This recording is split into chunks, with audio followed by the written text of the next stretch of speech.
Thank you so much for joining us today and for helping not only you, your family, your neighborhood, but the community at large. So really appreciate you being a part of this today. Thank you, Stacy. All right, Drew Smith, Chief Drew Smith of LA County Fire. Say Hello, Drew. Division 7, glad to be here. Thank you so much. Thank you. All right, Scott King, Arson Watch. Arson Watch, Topanga volunteer for Topanga. Thanks everybody for being here. Really appreciate it. Talk to you later.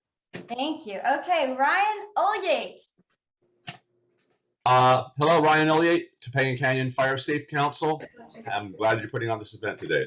All right, then without further ado, we're going to go ahead and get started with our intro of what emergency preparedness is and organized in the county. Mark? Oh, good morning. Thank you all for joining us today. I hope this was informative for you.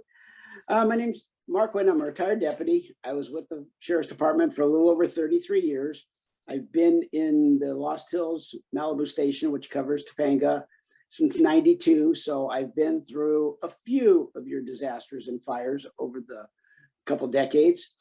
I also managed the EOC at the station and several of the volunteer groups. Now I'm a DCS volunteer for the last 2 years since I retired. So that's a little of my background. Now to get into the overview of what we're going to do today. We want to talk about what ready, set, go means. So the ready part, be prepared, have a plan, practice that plan on a regular basis, have your evacuation items stored in a convenient and easy to get to location. Don't bury them in some closet where you can't find them. Know your evacuation plan and your routes. Know that ahead of time, plan it ahead of time. Set, the set part. That is, get your evacuation items out, ready, and loaded in your vehicle. During these times of COVID, you may not want to stay at a public shelter or a local shelter that is in place. So now would be the time to notify your out of area contact person that you may be coming over very soon to stay with them during the evacuation time. Go. This is time to go. Leave. Go now. When you get the order, don't wait. Don't start loading your car. You should have already been prepared. This is also a time where if you don't get the evacuation order and you see smoke, fire, anything else like that, leave. If you can leave at any time prior to an evacuation order. If it's a thunderstorm night and you're scared, leave. If it's a high wind day and you're worried about fires or losing power or anything else like that that might affect your life, leave. If anything makes you feel uncomfortable at your house, leave. You don't have to wait for a disaster or an evacuation order to leave. Don't be like the person that called the EOC and one time during a fire and said, the fire is coming down the hill into their neighborhood and yard and they haven't got an order. Should they leave? Yes, leave. So that's the ready, set, go part. Now, a little bit of Topanga. Topanga is covered by numerous law and fire agencies between LA County Fire, LA County Sheriffs, and the CHP, which most people think of as covering Topanga. You also have 5 parkland agencies that have fires with them. You also have LAPD and LA City Fire that back up to us, and their events sometimes encroach into Topanga. So you could possibly get evacuation notices or information from 7, 8, 9 different agencies. So just understand that it's not always just going to be the sheriff, CHP, and the fire department. So also, in the event of a large scale event like an earthquake, be prepared to be on your own for a while, because this event will cover a large area of LA County and maybe other counties. LA County alone has 88 cities, 137 unincorporated communities. These areas all will need emergency services too, not just us. So be prepared for delayed responses and to be self-reliant and self-sufficient for a while. Topanga has numerous volunteer groups you can join, which will help you and your neighbors during this event if the fire response or the law enforcement response is delayed. These groups include, but are limited to, CERT, Arson Watch, LA County Disaster Communication Services, which is LACDCS, your Fire Safe Council, and others. You can also download a couple different apps to find out what's going on in your area in the event you're not getting information from the news. These are alertwildfire.org. You can get your alerts to your house, cell phone, or anything else from alert.lacounty.gov. If you're just curious to see what's going on in your area or want to know what's happening, you can download 69bravo.com that has 5 cameras that are always filming the area from high above Topanga, so you can see what's going on. You can also watch the firefighting efforts from the helicopters, which might make you feel a little calmer with a visual.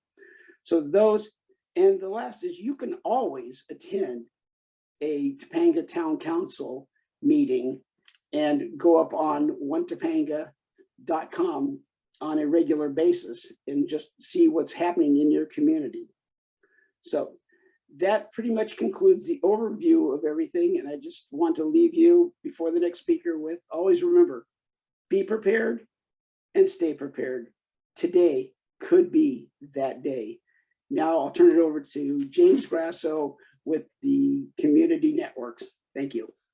So I'll talk briefly initially and then hand it over to Linnea, who will also talk about for TCEP neighborhood networks. So I'm going to briefly talk about and provide a fundamental overview of preparing for emergencies. And we always seem to focus on fires as they're the much more prevalent emergency, but we also need to be prepared for earthquakes as well. So the best thing you can do to prepare for an emergency is to get started. Most people don't do it. Don't be one of them. There are 4 things you need to know to get started. The first is make plans. The second is gather and maintain supplies. The third is stay informed. And the fourth is get more involved. And I'll just briefly touch into each one of those. So make plans, your family emergency plans, make one, know your threats, set up meeting places outside the house and also in the neighborhood, have an out-of-state contact, know several ways to evacuate your house and your neighborhood. Don't rely on the one way because it may be blocked. If you have kids, know their school emergency plans and procedures and follow them. Identify safe places at home to shelter in place if that is necessary. And that might be your best option if all other roads are blocked. If you have large animals, you need a plan and you need to practice it with your animal and you need to execute it early. You need to get out before there's a problem. Number 2 is gather and maintain supplies, water and food. 3 days is what was always told, but it's not enough. You need to plan for at least 10 days. You know the rest of the supplies you need, things like flashlights and batteries, first aid kit, medications, prescription eyeglasses, cash and credit cards, important papers and documents, your computer, an FRS radio and batteries. We'll talk more about that later. Your phone, of course, extra clothing, sturdy shoes. Then personalize it and add comfort items as well. If you have kids, make sure to bring things for them like toys, puzzles, and crayons. The third is stay informed. Communication and information are king. Communication be difficult to impossible if the power is down. Remember, you have a radio and a generator in your automobile that you can go to anytime when the power is down. So sign up for things like the county's notification system, Alert LA. Use TCEP's hotline and website, the emergency status page, which is www.tcep.org. Also, you can use TCEP social media, the Twitter feed at TCEP 90290 That pushes out to you. You don't have to do anything. It comes to you. Use the Pulse Point app, but learn how to use it. Do yourself a favor and only sign up for confirmed vegetation fires if that's what you want to pay attention to, so that you don't freak out every time there's a vegetation fire and it turns out to be nothing. So if you go confirmed, you'll only get notified if it's an actual confirmed vegetation fire. When the power is down, community-wide, use TCEP's FRS top of the hour report. We'll talk about that later in the communications area. Other radios such as ham radio and NOAA weather radios are also options, and we'll talk about that a little bit later. The fourth and final of the four is get more involved. So volunteer in the community. Any of the organizations presenting here would make an excellent choice. Linnea is going to talk about neighborhood networks and how you should join or start one. If your neighborhood doesn't already have one, consider starting one. Learn first aid and learn CPR. Read your Topanga Disaster Survival Guide. That's where I got all this information. Learn how to harden your home, and there'll be more on that later. These are the things you should be doing if you have not already done. So don't be in disaster denial. Start now. Thank you. Linnea. Fantastic, James. Really, really great overview. And I put in the chat box the TCEP web address, www.tcep.org. Did we want to go ahead? Linnea, did you want to say a couple words? Yeah, so let me just talk quickly about neighborhood networks. That's under the auspices of TCEP, and a neighborhood network is a group of residents in a geographically close area who have agreed to share contact information, special skills, and equipment so that everyone can stay informed and help support each other in the event of a disaster like a wildfire, earthquake, or flood. So if you are on a neighborhood network, that's wonderful. If you aren't in one or new to the Canyon, you can email nn@tcep.org and we'll work to connect you up with one. And we're always looking for new coordinators. Coordinator is the kind of the lead liaison person. Anyway, so just to quickly wrap up, so nn@tcep.org will get you in touch with somebody who could possibly be the coordinator in your neighborhood network. If they aren't in a neighborhood network, then we seriously would love you to be a coordinator. And a lot of people don't like sharing information. So one thing that we do stress, if you don't want to be part of a neighborhood network, that you develop a buddy system with somebody close by. So at least you're sharing with somebody that you know, that you trust, that you see a lot. So what buddy system is the next best thing to a neighborhood network. And that's all. Thank you, Linnea. Fantastic. And thanks for rolling with the punches. Really useful information. And yes, we are very interested in getting more people involved in the neighborhood network so that we can make sure that all of this valuable information is disseminated widely throughout the community. All right, so we are going to hand it back to Mark if he's ready. Mark, you're going to have to try to unmute yourself, or I will unmute you. Let me see if I can unmute you. All right. Go ahead. I'm asking you now to unmute yourself. Go ahead. And you can discuss formulating your personal action plan. Okay, so formulating your personal action plan. Some of this is gonna absolutely just go over what James said because I did my notes and he did his separately. So bear with us if some of this is redundant. So have a plan for you and your family and know what you're gonna do in an emergency. Practice that plan on a regular basis so everyone knows what the plan is. Because remember, the best plan A and the most practiced plan A is always going to fail. Disasters don't follow a script. But your plan A that you have and you practice is your cornerstone and your stepping stone to your plans B, C, D, and F. So have that plan and go over it. Know when it's time to shelter in place or to evacuate. Earthquakes and things like that are usually the events not coming back to you like a fire. Those are shelter in place unless you are too unsafe. Fires, landslides, anything like that are going to be an evacuation. Know where you're going to go in the evacuation and know how you're going to get there. I say know at least 4 ways out of the canyon and practice those every now and then. Just drive a different route every now and then. So This way, 1 is closed, 2 is closed, you have alternate routes. Neighborhood mapping. This is kind of what James and everything was saying too. It's just know your neighbors, know who has special needs, who's elderly, who has medical or anything else that you might be able to assist. Know who has special needs in your neighborhood, medical skills, survival skills, communication skills. James went over that earlier too. Know what zone you live in. When the evacuation order comes for that zone, you know what zone you're in. Have an access card. Get into the resident line and you have your access card. This way, the deputies, the police officers, the state troopers from Nevada, okay, have an access card because that could possibly save you hours at a checkpoint when we're repopulating during a disaster. And you'll appreciate that, trust me. Then when we come to evacuation time, there's different kits or bags, go bags, whatever you want to call them. You have a home kit, which is your one that you use to evacuate. That kit should be easily accessible, shouldn't be buried. You should go through it every now and then to make sure that things are not expired in it and things are up to date. Like James said, it used to be 72 hours. I have 7 to 10 days is what I use. I also use my go bag if I go out of town for the weekend or time, just to test it out to see how well it works. And also it cycles out the things in it. So know that. And remember that, and James also pointed this out too, is also remember that everyone needs their own bag. Because if you get separated or whatever, you need to have your own bag. And pets are people too.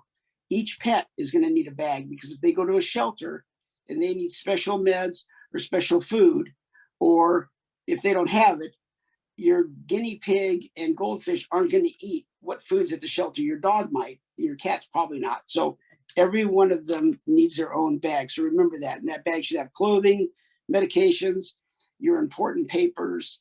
I suggest that all of your home insurance, your banking, and all that be put on a password protected stick. That way, if anyone gets your bag, they can't get all of your information. Then we have a car kit, a car bag, which can also be used as a workplace bag too. And that would be the same bag as before, except for just less stuff. That's usually for 24 to 72 hours. And so you'd want to just condense it down. Then one of the things that I think is the most important on the bags is your everyday carry bag. So the everyday carry bag is something if you're just going to go out and about with a friend or not in your own car, sorry, I'm picking stuff up.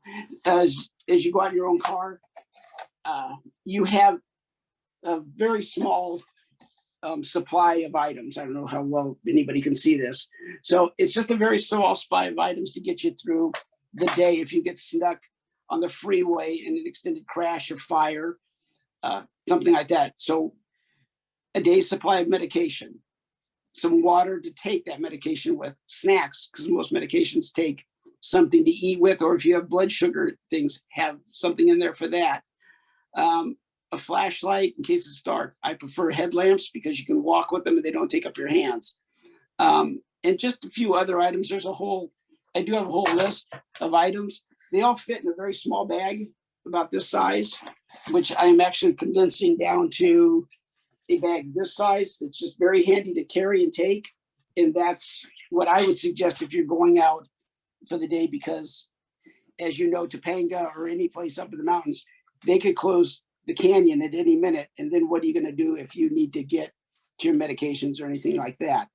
So that being said, I believe I've covered as much as I could, as quick as I could. And now I will, if Carrie doesn't have anything else, I will give this over to Stacy with the town council for access cards. Thanks, Mark. Access cards, interestingly enough, has a very long history. It started around the 1980s. Topanga Boulevard got shut down often enough to where residents had to evacuate.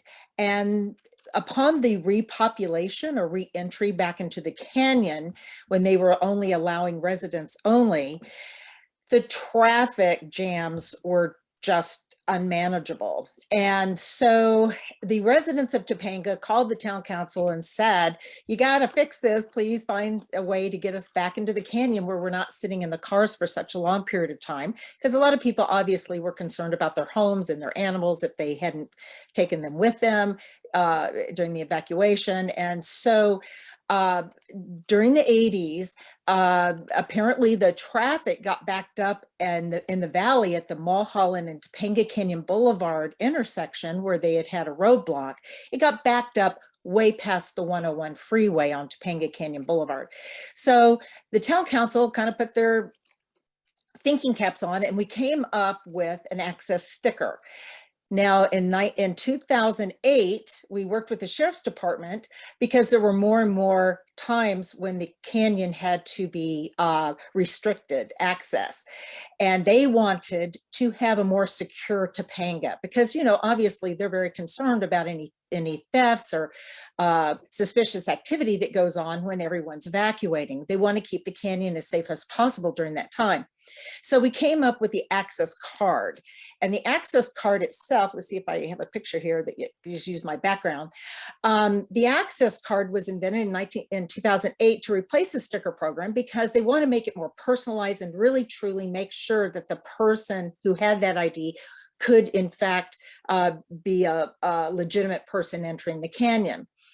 The one thing that this access card did that just really made it so much better for the law enforcement handling the roadblock was that it not only had your picture like your driver's license, and you can still use your driver's license. It just takes so much longer for the officer at the roadblock to process, and then hence the traffic jams, you know, all the way back in all directions. So the card, it doesn't, if you notice, it doesn't have your address on it, but it does specifically tell you your zone number. And the town council verifies every single person who purchases an access card that they legitimately live here in the canyon. So that made it a whole lot better for everybody, including law enforcement, so that when you're at a roadblock, they could just wave you in. So it's sort of the difference between 3 seconds at the roadblock to 3+ minutes per car to get back in. You definitely can still use a legitimate ID like your driver's license.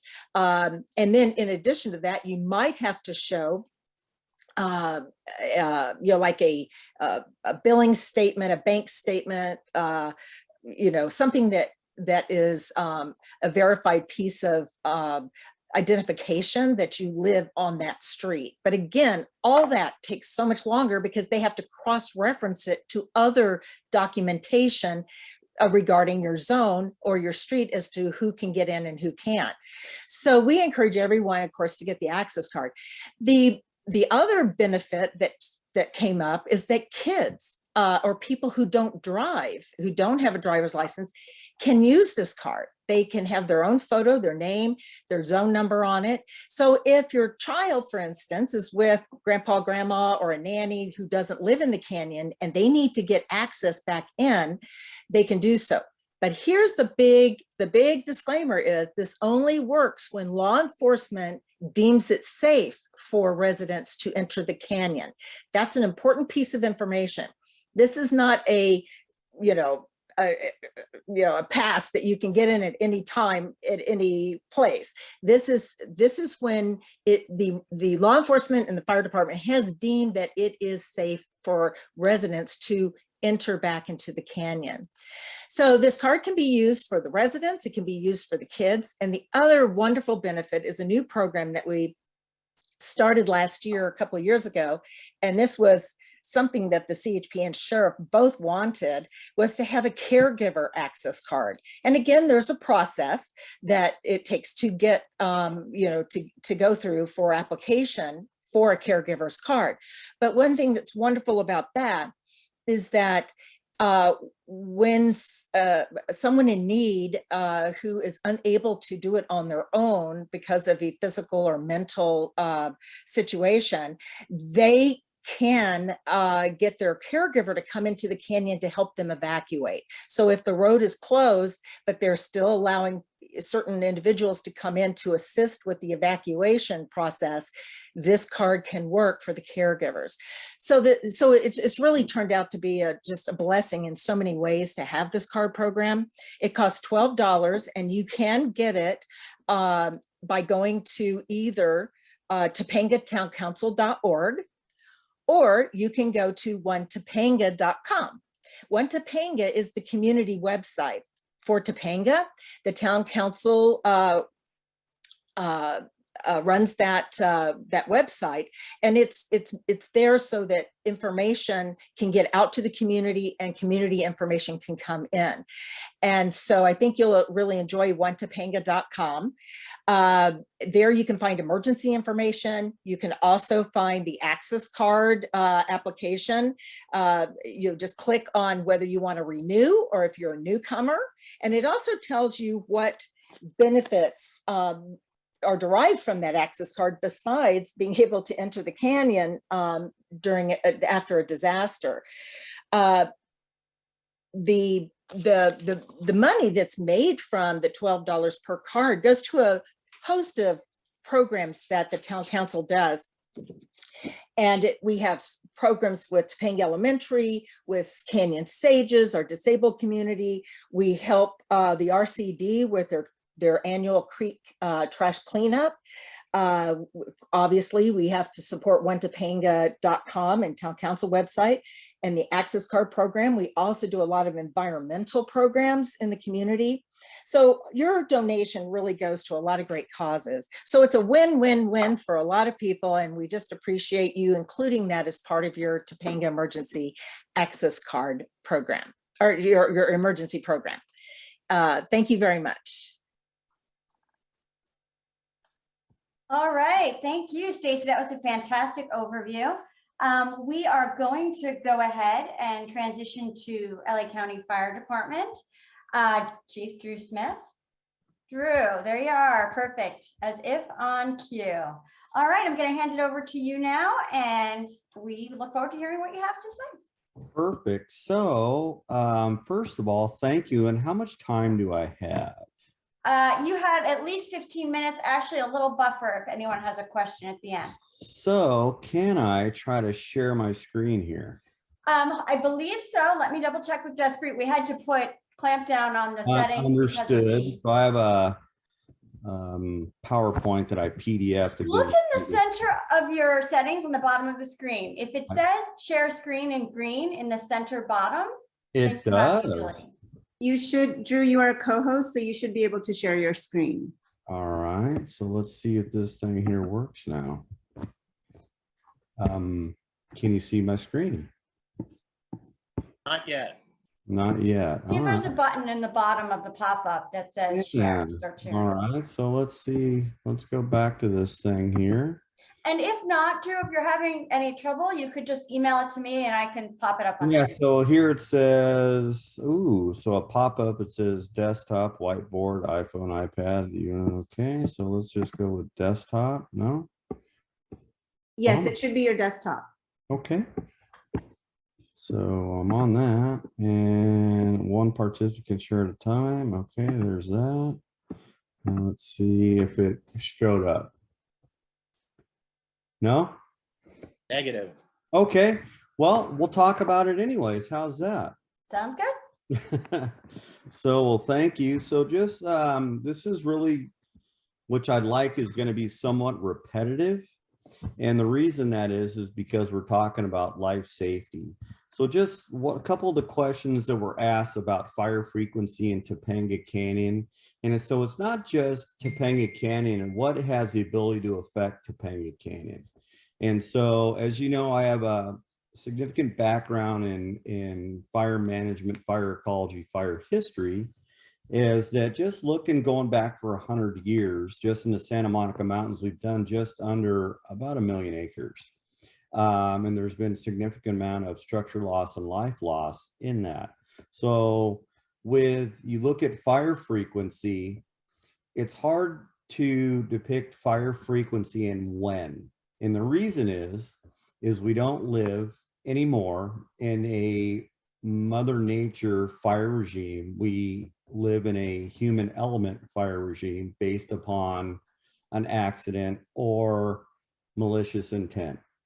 And so with that being said, that we don't have those Mother Nature lightning fires, and we used to not have fire history that impacted the Santa Monica Mountains on those high risk days, which is those red flag days, because as you know, we don't get thunder and lightning in those Santa Ana wind type of climatology.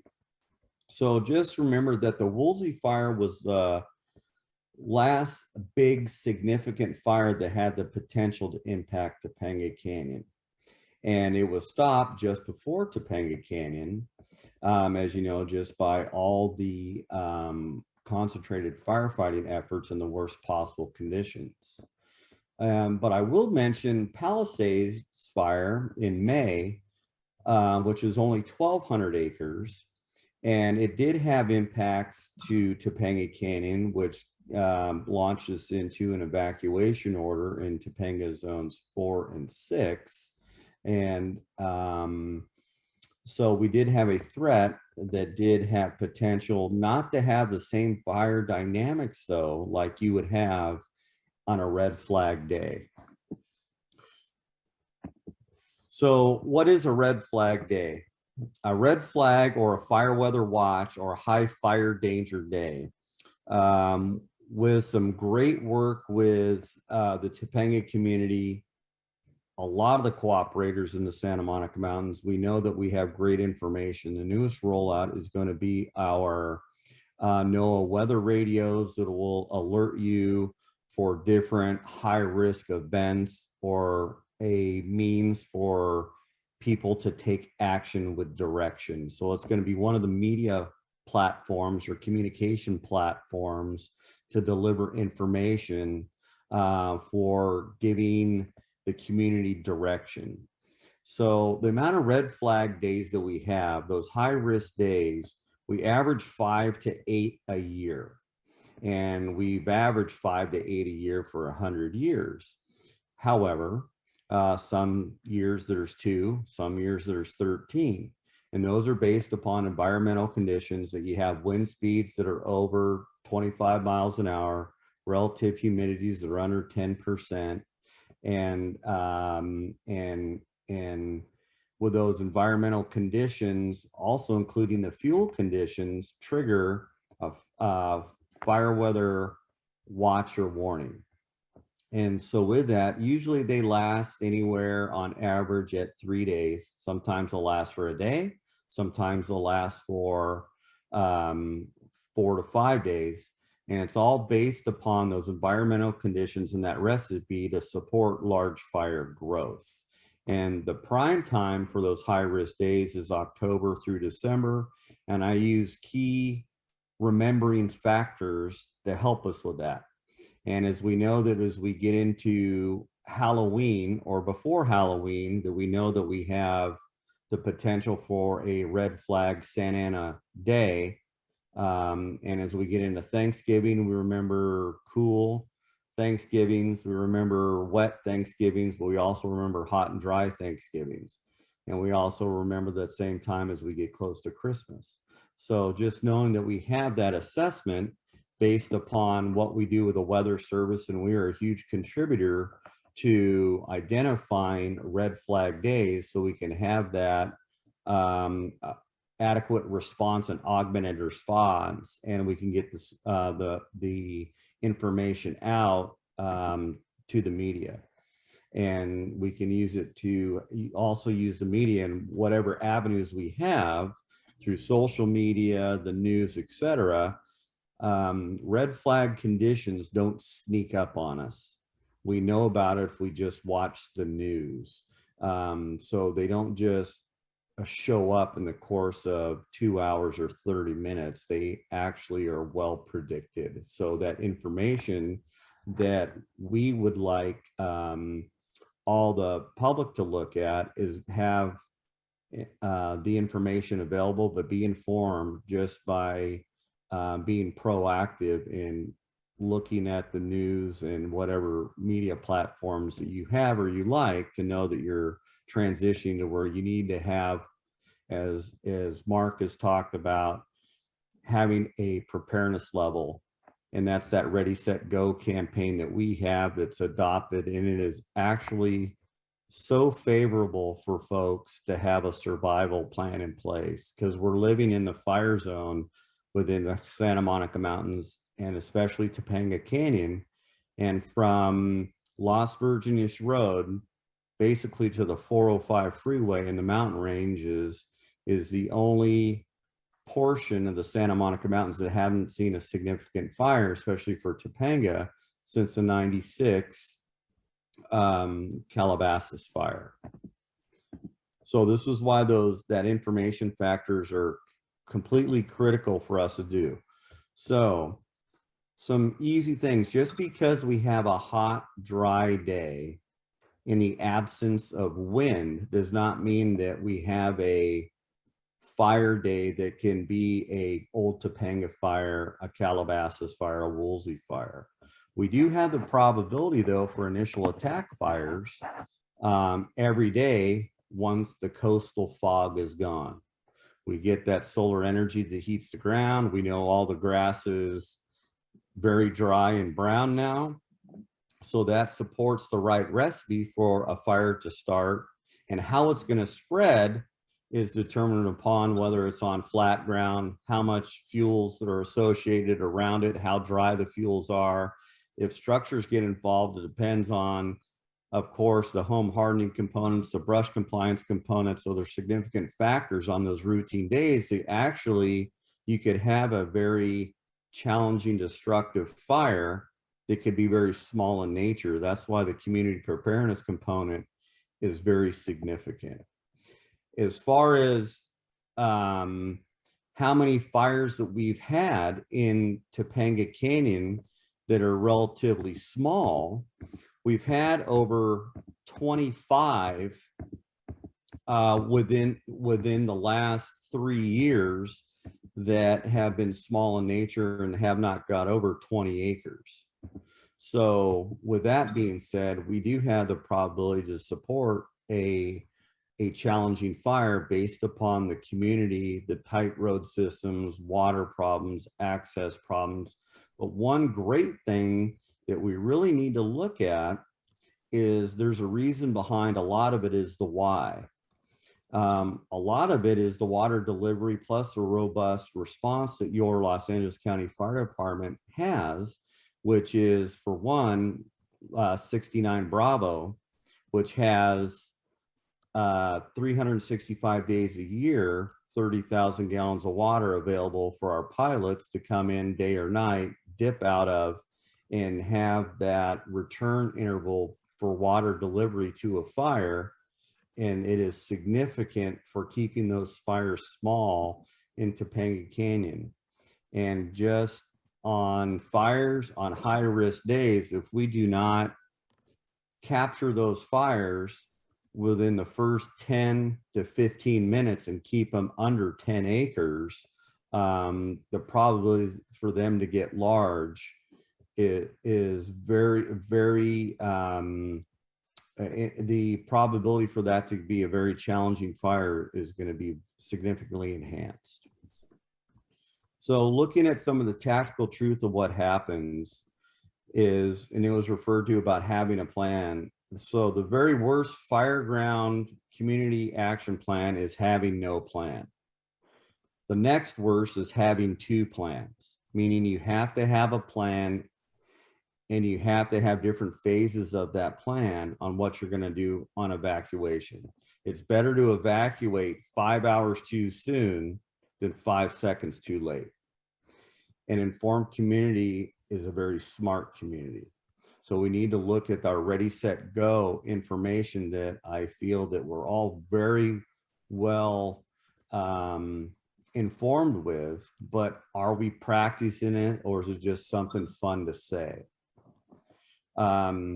In your fire agencies, your law agencies, and all the partnering agencies understand that there's going to be significant inconvenience with an evacuation, but it has to be worth your life to be inconvenienced. And what I would like to ask of you is think about thinking bigger, meaning that don't think Sherman Oaks, don't think small, think about traveling on an evacuation and you know that you need to leave, go to Palm Springs. That's what our internal family plan is we're going to go somewhere else. We're going to go to Buellton, we're going to go to Laughlin, or we're going to go to Palm Springs is what our family plan is. And I just live not too far from you in the Ventura County area that has the same wildland fire challenges. So things that you need to practice, you don't need a dictionary to do. You just need to have that plan and follow it. Think about what training you've had up to this point and all the good training that everybody in this group is giving us to be informed and prepared, and use that as a guidance tool, because I truly feel that the Topanga community is far ahead than a lot of communities around the country. And just remember, the only surprises that we like is when it's our birthday. Dealing with fire, it's not a contact sport. So things that we know that's a truth is people don't want to get inconvenienced, so they wait till the last minute, and then they put themselves in a very, very, very challenging, compromised position to be in survival mode. And then the thought that's going to go through someone's mind is, I should have done this earlier. And we don't want that to happen. So things that you can do on steps: understand your vulnerability, prepare your land, prepare your home, have your wildfire action plan and go by it. Practice it with your family. Go through the scenarios in your head on time and what you need. So think ahead of it. And the responsibility is on you for being part of the solution, which is so we can get the public safety, which is our #1 priority, as a life safety component. And we want to be able to go in and do the best job we can. And we have people leave that it's too late, and you clog the road systems. You could be put on a road system in a very compromising time with evacuations, and we're going to do evacuations based upon time. And I've talked to the group a significant amount of times, is we need time, and we put that as a factor in how we're going to conduct our business. So there's 3 different components to an evacuation. There's evacuation order, there's an evacuation warning, and then there's a shelter in place. And as shelter in place, it's because you have a better chance of survival in your home. And you could use the term, are you trapped in your home? Yes, you are trapped in your home. But would you rather be trapped in your home in a structure that you know, and going into some areas in your home? If you need to stay inside your home, you need to close all the exterior doors. You need to stay as calm as possible. You need to do your personal accountability with your family. You need to try to reach out to 911 and inform the dispatcher of your situation. You need to fill the sinks and bathtubs with water. You need to shelter in rooms or areas on the opposite side of the approaching fire. You need to close all interior doors and leave them unlocked. Once again, stay calm, keep your family together. And fire fronts that come through usually take 5 to 15 minutes on average to pass you. And just remember, as hot as you get inside your home and as bad as it is unattainable and unsurvivable in most cases outside your home. If you become trapped in your car, you need to try to drive to an area that has the clearest amount of vegetation. Don't park on interns, because that's where a chimney is what we called, or a canyon that comes together, which really compresses fire energy and blows it through there. You need to turn on your air conditioner and put it on the recirculation or max mode in your car. If you have cotton or wool blankets inside, that helps provide, and this is last resort stuff. You want to stay away from covering yourself with synthetics, even though most of the car is made of synthetic stuff, but cotton or wool blankets. Try to reach 911 if you can, but we know the communication challenges with cell coverage in Topanga Canyon. Wait for that fire front to pass. There will probably be a lot of smoke in your car, but that is your best option, because if your car is taking that much heat and coming up with that much damage and destruction, and it's going to be very scary, very hot, very challenging. It's going to be very real. The environmental conditions outside your car, which is your best option at the time, is going to be highly unsurvivable outside that car, and to outrun a wildfire is highly unrealistic. So a bad plan, just remember that your highly trained professional firefighters are killed doing what we do on these wildland fires, putting ourselves in position for the life safety component, the property component, and the environmental conservation component. Highly trained people get killed doing this business with adequate protection to do what we do, adequate tools and apparatus. And so not taking the opportunity to be prepared, something that's avoidable, can be really change someone's family dynamics on something that's predictable that you could have done. So ready, set, go, do your brush clearance and do your home hardening. And that's what I have. Is there any questions for me? Hopefully I stayed within the time frame there. No, fantastic. Drew, really, really nice job. I did have two quick questions for you. One, you mentioned something I'd never heard before, which I think is really interesting.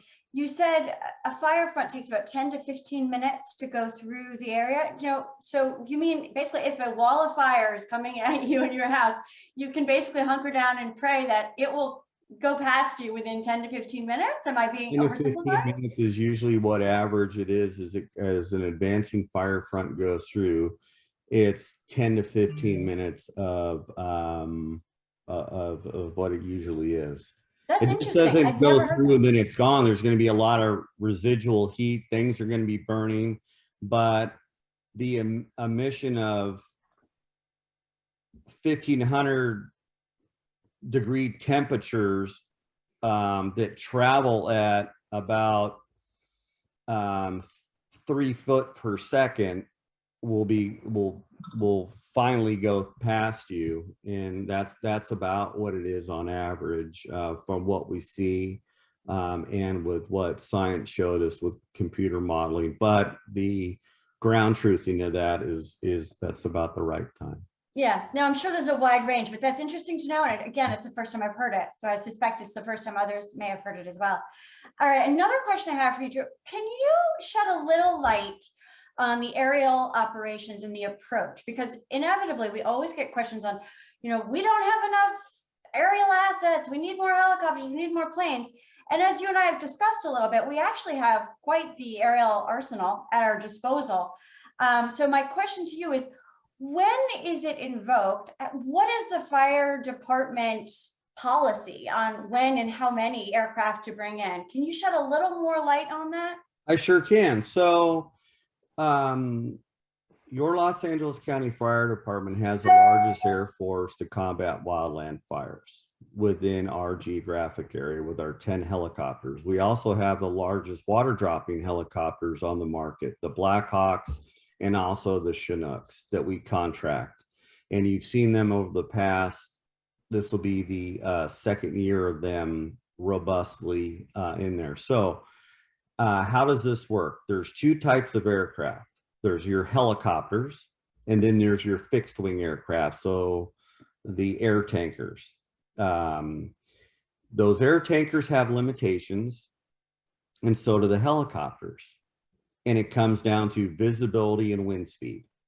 So when the winds are blowing 35, 45 to 55 miles an hour, fixed wing aircraft cannot fly. Okay. Helicopters can, and we put the helicopter pilots in the ultimate control to know whether it's safe to fly. And our helicopter pilots, during all of our fires that we've had, since we've had our helicopters, gosh, since the 50s, and the evolution of the airframes now are pretty remarkable. They don't shut down. We have to shut them down and cycle them out because our pilots, of course, can't fly for 24 hours straight. So we have to do pilot swaps. However, with an immediate response on a wildland fire, you're getting a minimum of 4 helicopters. If it's flyable with fixed wing, you're also going to get 2 fixed wing aircraft for Topanga Canyon. So that's a total of 6. Plus, you're going to get an additional very large helicopter, which is the Chinook, as well, for 7 for a reported brush fire in or near Topanga Canyon.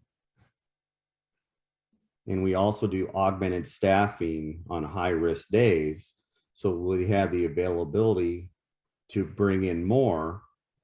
And so what we have to do is, once the initial response goes out, we know that we have a reported fire, more aircraft come on there, and then we have to sequence them. What does that mean? That means that we have to sequence them into getting water source, flying back to the fire. Otherwise, it looks like a beehive in the air, and you can't have that. You have to very much orchestrate so you get in quick return intervals to the fire. A quick question, Chief. Yes, sir. Hi, Jim. Are we getting the Chinooks back from SC Edison? Are they putting that up this year? They are already back. They started on July 1st. So there's 3 for the quick reaction force. So we have the same aircraft. Orange County has their same aircraft, and so does Ventura County. And we're going to be getting the super scoopers back. I don't know if it's September 15th or October 1st. Copy that. That was my second question. Thank you.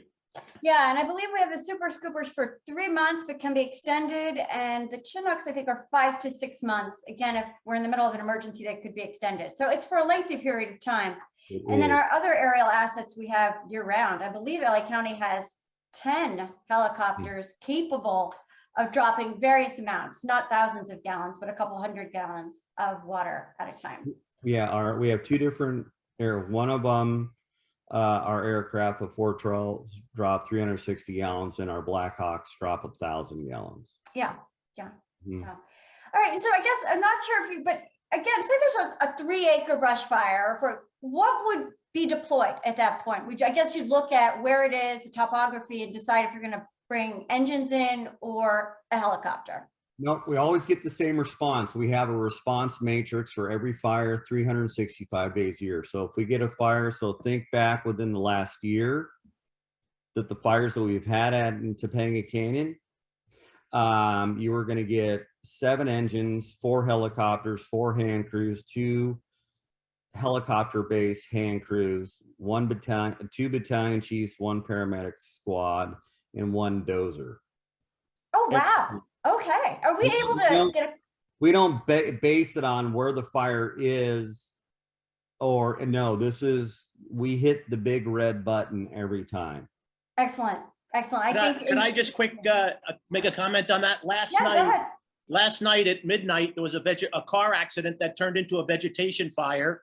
And if you look at your pulse point app right now, you'll still see it scrolling, and you'll be blown away by the amount of assets, from dozers to helicopters. You'll be blown away by the number of assets that were thrown at that fire. So you're asking what goes on a fire? Just take a look at your pulse point app.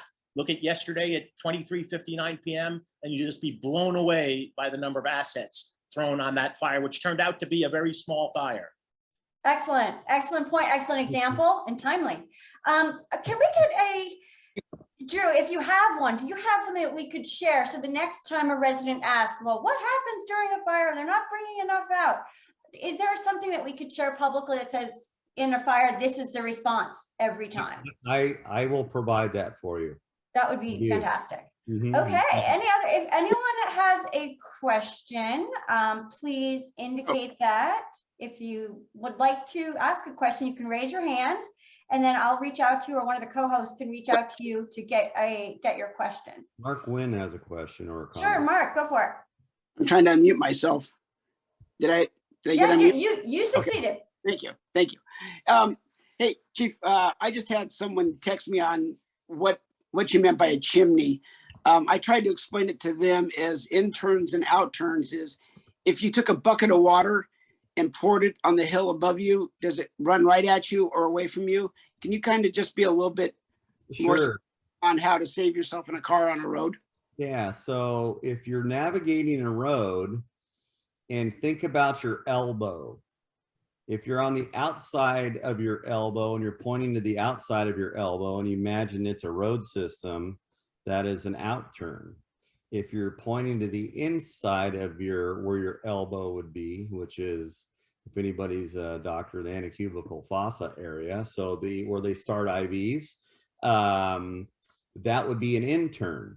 So on your interns, they point towards drainages, which creates what we call a chimney, which compresses and directs smoke from the bottom of the canyon or a deep drainage to the top. And so those are very challenging to be in. You do not want to be in an intern stuck on a road, because it'll be like being at the top of a chimney, because it'll compress the superheated gases, and the fire intensity is the greatest within those canyons, which we call chimneys, because it creates a chimney type effect. Great question. Thank you, Mark. Excellent, excellent, excellent. All right, I see Scott King has his hand raised. Scott, can you text your question to me? I want to make sure that you're the actual Scott King and not an impersonator. I am really me. Fantastic. I think, last I checked. I'm just wondering if the Sikorskis were back as well as the Chinooks. Last year we had a Chinook and a Sikorsky, at least at Camarillo Airport. I know I saw them out there, and I think at Van Nuys and also somewhere in Orange County. That is correct. So that is that quick reaction force, and all the same complement is back for this year. Excellent. Yes. I saw the Chinook yesterday, so I can personally attest that they're here. We are. We've already used them. They Looked are. like he was flying to 69 Bravo. Love 69 Bravo. Sure do. Okay, so in the interim, if you're not a co-host and you have a question, Tam, I'm gonna unmute you in a second, but if you're not a co-host and you have a question, I would ask you to please email, because we've disabled all features for non-host participants, to please email your question to contact@topangatowncouncil.org so we can ask it towards the end of the session if necessary. Unfortunately, it's the only way to maintain control over the people who tried to hijack the event. All right, Tam, let me go ahead and ask you to unmute. Go ahead. Unmuted. Yeah. Drew, I think it would be helpful if we also had some instruction from you about the front end of this whole process, which is if you see something, say something, reporting possible incidents, and the distinction that you make on what used to be called a false alarm versus good intent. Mm-hmm. Okay.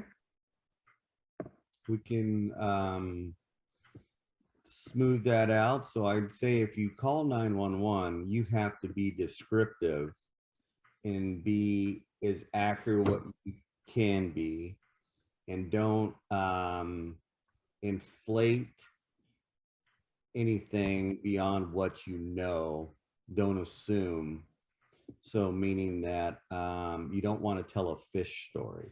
So, and a lot of that is with accurate information you give to the dispatcher. But we can put down together, Mark and I can work on that. We can put down together whatever you like. Terrific. Oh, All one right. other thing I want to add, Carrie, Yeah. is that we work fabulous with Lost Hills Sheriff Station. And as Mark can contest to, our plans that we have in place, that ongoing communication happens all the time.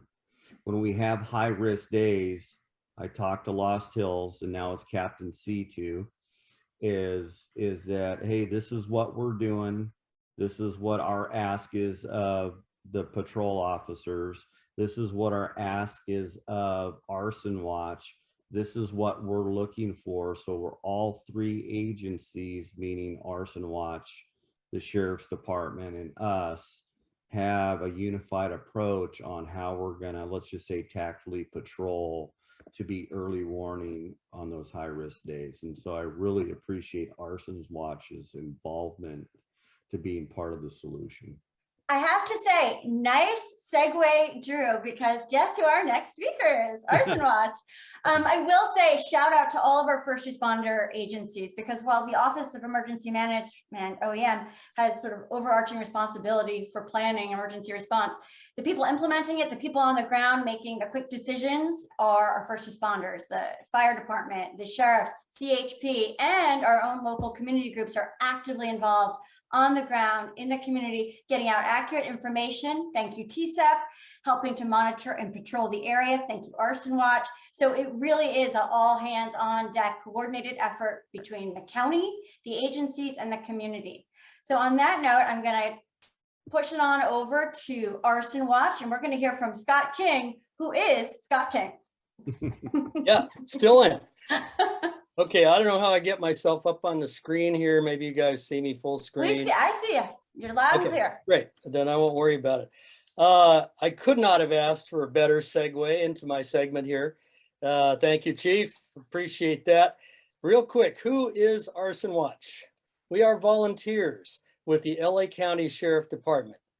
And there is a vetting process, which has been much improved. I'm going to hit more on that later. What do? Main job, we patrol prescribed routes on red flag days. And thankfully, we all know what red flag days mean now. So y'all know that. We have shirts, hats, vests, ID badges, radios, signs on our vehicles.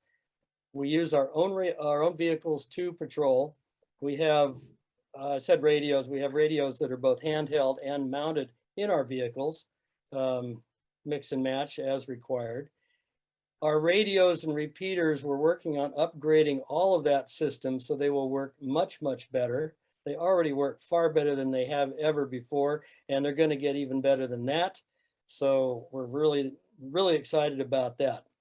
And when we patrol, we're looking for fire hazards. We are a early fire prevention organization, not a firefighting organization. So we're out there where there's a potential of fire on red flag days. We're looking for brush clearing equipment being used in hazardous ways. We're looking for people smoking in the weeds, and yes, that happens often.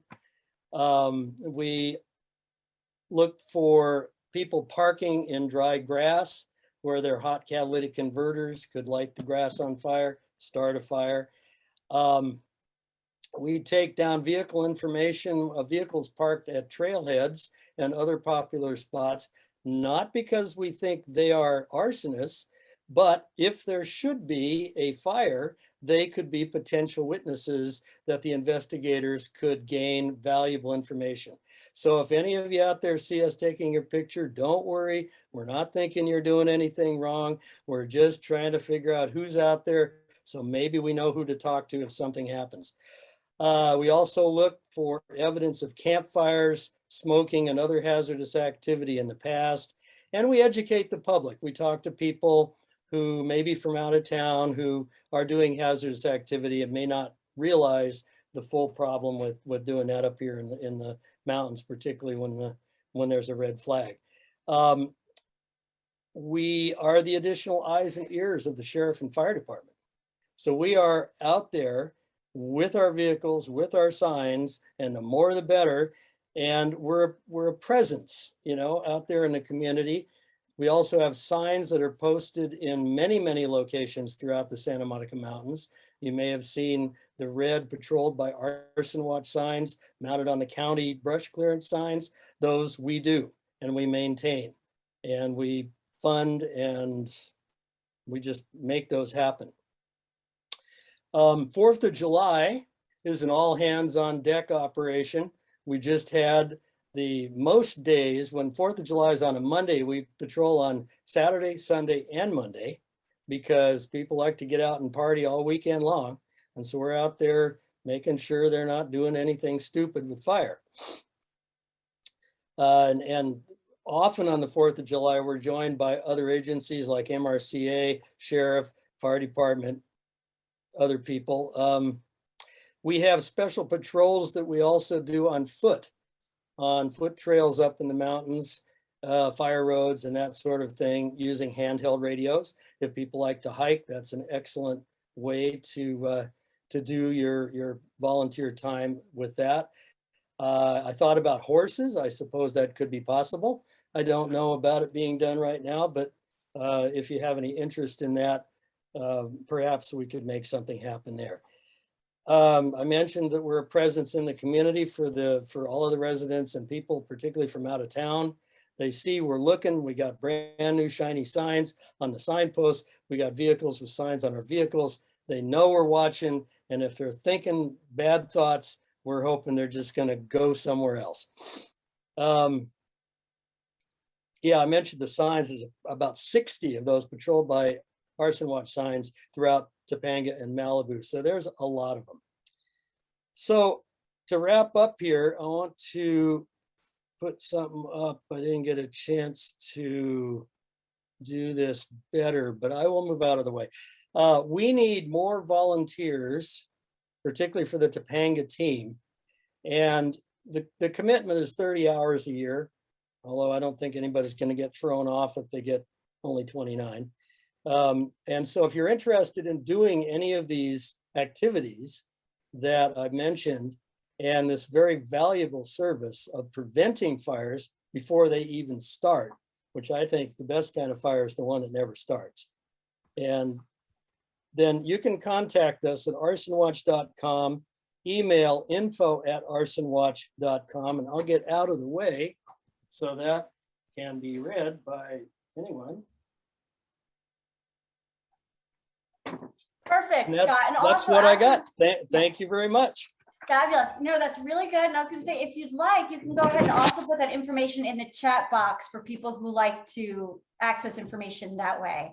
Will Just do. put those two, that URL and your email address. And yeah, we really do need more volunteers. Every time when I hear Will discuss the program, I'm constantly impressed. But in addition, I noticed, that Malibu has a much larger Arson Watch force, and we really need to get up to speed there. It's one of the few areas in which they actually have a higher number of on-the-ground participants than we do. And I think that's just because you guys are so humble and rarely, are showcased. So we want to change that and let everybody know the amazing work you do. And damn it, we need more volunteers. So sign up for Arson Watch. Absolutely. Yeah. Oh, I want to say one more thing about that.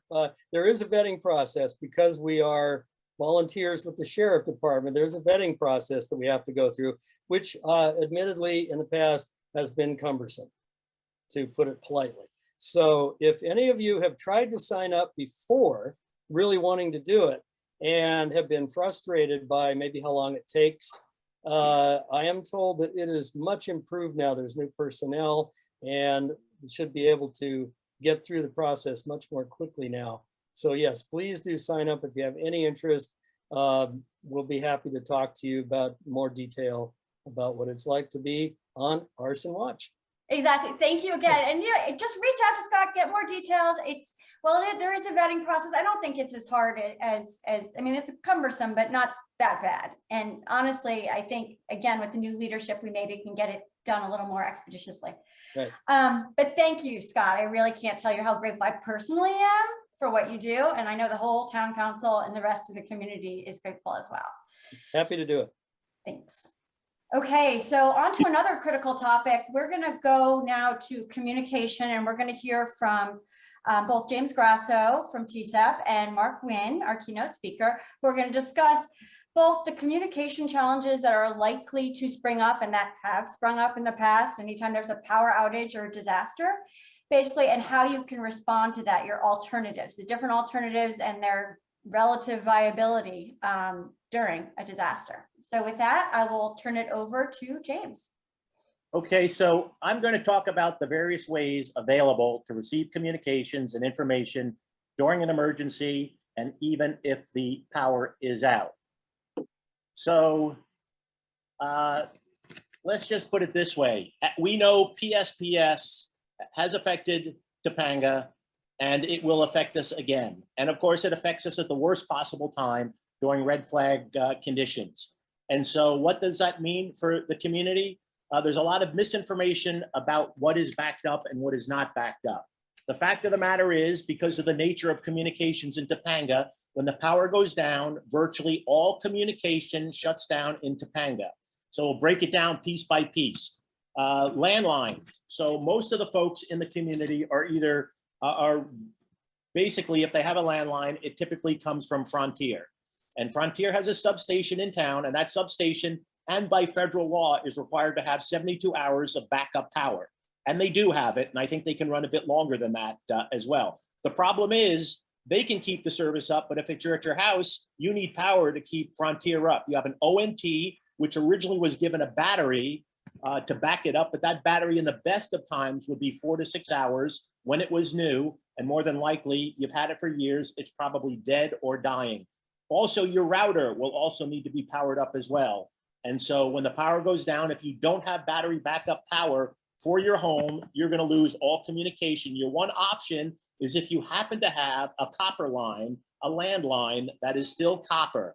And that means also that if you have that, you need to have a phone that does not power itself. So you need like the old style Princess phones to operate without power. Because of course your phone, almost all of us have cordless or whatever it is, and it's powered. So remember, without power at home, you're not going to get any of that. If we were at the library, TCEP has done a Topanga Unplugged series of handouts. We have broken down, if you want to keep the power up for your ONT and your landline at home, we have gone through a variety of different ways. We've done a series of steps based on price points from low to deluxe on what it would take to create that power for your home to keep your television, your internet, and your phone lines running. At some point, if you contact TCEP, we can get you a copy of that, and that will provide backup power for it. So that's landlines. Mobile, cell phones. So the problem Topanga has is Topanga's cell phone coverage is extremely limited.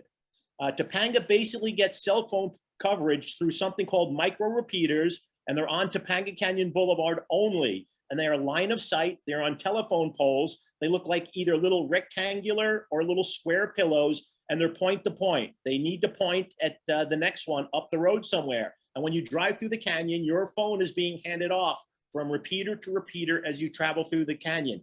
If we had cell phone towers, and you hear this from the entities all the time, our towers are backed up with batteries and generators. That is true, except we don't have any of those in Topanga. If you happen to live on the fringes of Calabasas, say, or on the tops of the mountains, you might pick up a tower in one of those areas. You're one of the lucky few if you get it. So all we have is, and so if you live off the boulevard and you get coverage, you just happen to be getting spillover from those micro repeaters along the boulevard. That's why places like Old Canyon have no cell phone coverage whatsoever. So the challenge with that is, and we've raised this challenge with folks for years, since before PSPS, and we continue to raise it. We raised it in January with the TEM task force. We had the cell phone providers at the meeting. The challenge is, in order to keep those systems up and running, they all need to be powered, and they currently are powered from the distribution lines, the transmission lines on the boulevard. There are, I don't know how many, probably 100, 200 of those micro repeaters. So to power them up during an outage would be extremely challenging, and all the providers say they can't do it at this point. They're unable to power all those repeaters up. We're looking at some other options, something called a COW, a cell on wheels, or a COLT, a cell on light on a light trailer. We're exploring those options for that. But at the time being, that's what the reality is for communications in Topanga. So during an emergency incident, communication, of course, can be extremely difficult to impossible. When the power is out, it can be extremely difficult to know what's going on. We experienced that during the Woolsey. A day after the Woolsey started, we had 30 hours of power outage. It wasn't a PSPS, it was a malfunction of the system, but a lot of folks never knew there was a fire, and law enforcement, Lost Hills sheriffs had to come in and go door to door knocking to inform people about it. So those are the challenges. So when power is out, here are some of the options that you have that either come to you automatically or you would have to choose. One is known as EAS, that's the Emergency Alert System. This is a message broadcast that comes out over radio and TV. This is the message that interrupts programming. You hear the beep and the tone when they test it all the time, usually late at night, and you will hear audio and see text on your screen. Another system is known as IPAWS. It's the Integrated Public Alert and Warning System.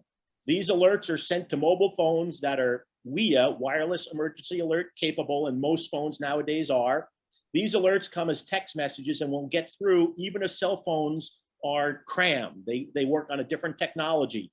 And you're most familiar with these if you've ever gotten an Amber Alert. An Amber Alert is an example of what these are. Another communication system is Alert LA County. This is the county's community mass notification system and includes voice messages, text, and emails.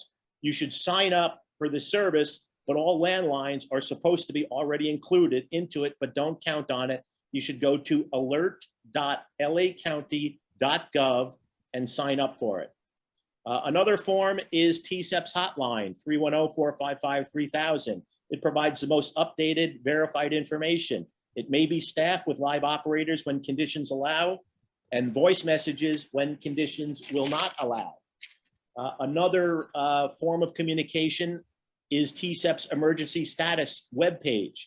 This has the most comprehensive, verified information, including road status, school closures, open shelters, etc. And that is at www.tcep.org, and you click on the emergency status button. Another, and this is a great one because it pushes to you. You don't have to seek it. It will find you if you have cell phone coverage. And that's our social media Twitter page, which is TCEP 90290. This feed pushes out to your phone with accurate, verified information. So those are the things you can get when power is up. When power is down, here are some of the ways you can continue to communicate. Ham radio. Ham radio requires a license and doesn't provide any specific reporting of emergency status, but it is a comprehensive series of systems that exist in Topanga that TCEP has set up and uses to operate during emergencies. We can communicate to all corners of Topanga, as well as most of Southern California, from the Mexican border to Santa Barbara to Las Vegas. It's the backbone of TCEP's communications. TCEP's DRT, or our disaster radio team, operates and maintains the system and has run a radio net test for over 25 years every Sunday evening. New hams are welcome to join as guests on those Sunday evenings. Another system when the power is out and might turn out to be very critical in this day of PSPS is the FRS GMRS radio system and TCEP's top of the hour report. This is the family radio service / general mobile radio service. During emergencies, when all power goes down, TCEP runs a top of the hour report. At the top of the hour, TCEP conducts a status report on channel 15 on these FRS radios, putting out the most current verified information about the incident. Every neighborhood in Topanga is broken down and is assigned a specific channel for neighbors to communicate without disturbing the entire community. Those channels are assigned and can be found in the Topanga Disaster Survival Guide. At the top of the hour, residents are meant to tune into channel 15, which is a listen-only channel. No one talks on channel 15. And upon receiving the report and the information, they then can switch back to their neighborhood channel and relay that information to anyone else who's unable to receive it. The last system that I'll talk about, which is fantastic, which is going to be implemented, is what's known as NOAA the fire alert weather radios. NOAA is the National Oceanographic and Atmospheric Administration. And basically how these radios work, and there's going to be a giveaway of these radios next month. So how these radios work, they plug into AC power, and they also have battery backup power. They sit on a counter in your home sleeping. They're on, but they're sleeping. And what happens is throughout the state, there's a fire alert network and a special tone that is given out. In a fire emergency, your NOAA alert radio will go off. It is, I have one at my house. It gets tested every week on Wednesday afternoons, and it emits a very loud and annoying tone followed by a message. And so for fire alert, you will get the tone out, the radio will wake up, and it will, and I'm told by the county who's going to be feeding the information into the system that they will give us specific information such as evacuations and maybe even greater detail about what zones and what the nature of the evacuation is, be it a warning, an order, or whatever it is. So that is how the NOAA fire radio work. And LA County is providing free of charge simple NOAA weather fire alert radios to anyone who is unable to purchase it themselves. The cost of the radio is pretty modest. It's $30 for the model that they're going to be giving out, which is a Midland WR120. If you want to purchase, once again, it's a Midland WR Weather Radio 120. That's the radio that the county will be giving out. And if you do purchase your own radio, you don't have to purchase that model. You can get something more fancier if you want. You just need to make sure that it has something called SAME, S-A-M-E technology. Same technology. It needs to have that in order to receive the alerts. That is specific area message encoding, and that's what it needs. So the radio distribution for these is going to take place over 2 days, and it's in Topanga at the library. It'll be August 13th from 10 a.m. to 12 p.m. and August 16th from 5 p.m. to 7 p.m. That's it. Thank you. Wow. Holy smokes. That's a lot to digest. Yes, it is. Really, really comprehensive, but thank you. I'd rather have more options than less. I also wanted to quickly say on the DCS and the ham radio, are you able to put in the chat, or would Mark like to briefly discuss how people can avail themselves of the ham radio training so they can go that route if they so choose?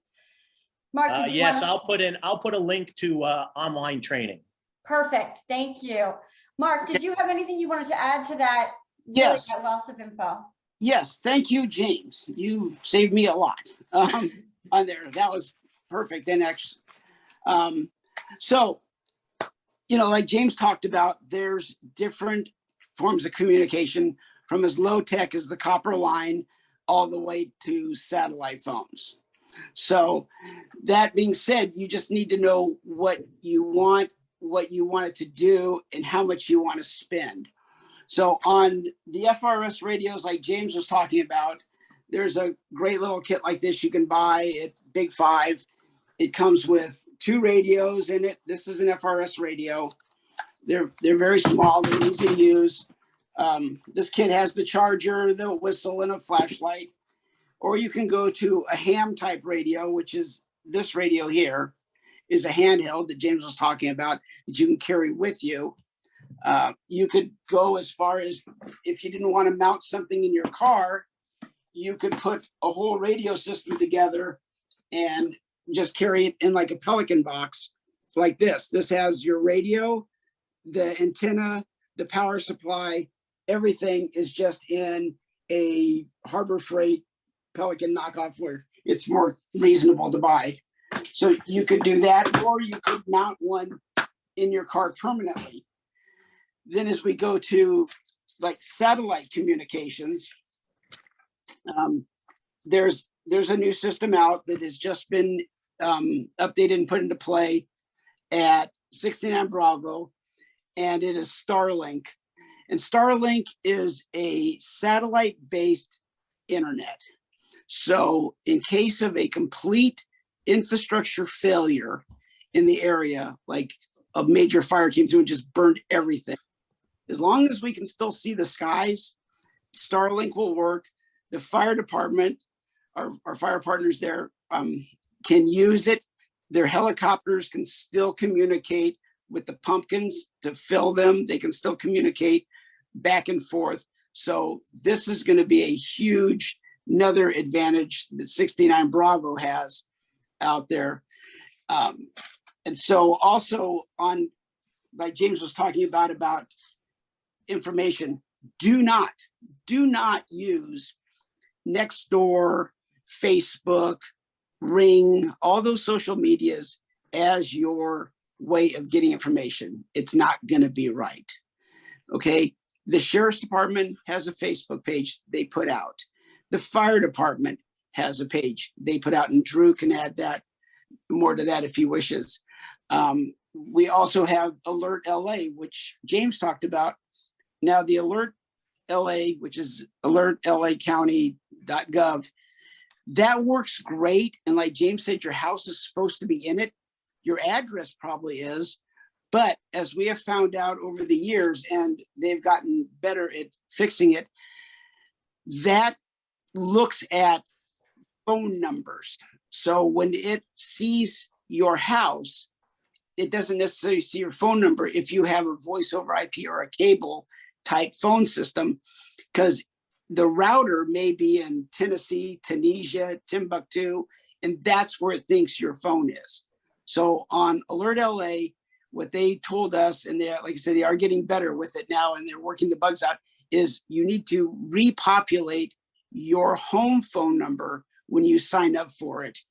That way it knows that that phone number is not at where the router is, it's at that house. So you will get it that way.